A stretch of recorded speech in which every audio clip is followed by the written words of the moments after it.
So we're inside the Yahalom training tunnels right now. These places are pretty scary, pretty creepy. And just to think about it, these guys are training inside these tunnels, going on operations inside Gaza, deep inside Gaza, to find hostages and things like that. So keep supporting them.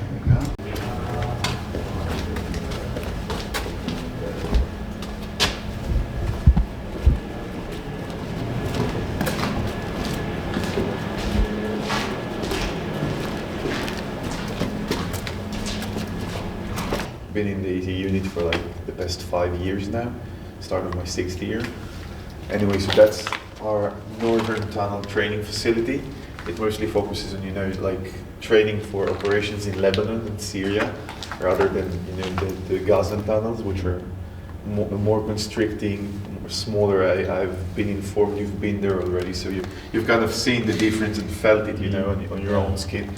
So yeah, that's the system. It's a good system.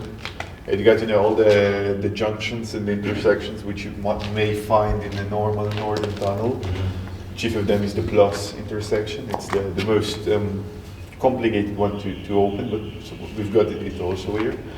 So that's the system where the guys will usually start their training when it comes to subterranean warfare, meaning they'll learn how to clear a subterranean compound in this facility. So they'll spend like 2-3 weeks here, then they'll move to the southern one, and that's where they'll spend the next 5.5 months after the first couple of weeks here. Mostly we use it, by the way, to train the more mature combat soldiers, the guys who spent more time and are prepping for the northern operations. It's less for the southern ones. It's less what? For the southern ones. Right. It's more for the northern ones. You guys are Sadir, National Service, or? Yeah, I'm an NCO, so okay. Most of the guys, they're conscripts, but once they finish their 3-year mandatory service, they extend the period. Basically, they re-enlist, they sign again. Gotcha.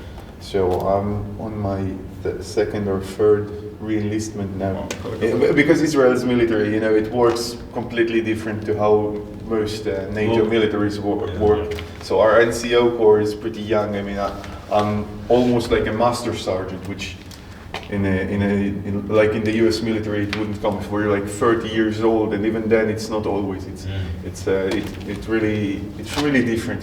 The whole progression of rank and re-enlistment and bonuses and everything. We've seen a lot of the tunnels in Lebanon already. You've been.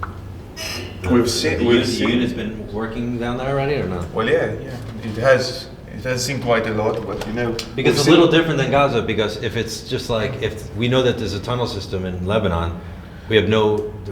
No, it's completely different. We could just like bomb it all out now. But here we. No. It's completely different because the functionality is different. The geopolitical. How should I say? The geopolitical opportunities there are different. You don't just get to the point where you build tunnel systems. You need to have a certain need and itch for them. So in Gaza, it's pretty simple. They're blockaded. All the borders are closed because they're not really friendly people. So no one wants to have any relations with them publicly, at least.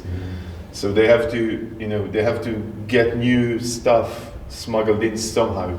Right. So that's how the tunnel started. It started, as a smuggling operation, kind of like there's on the U.S.-Mexico border. So pretty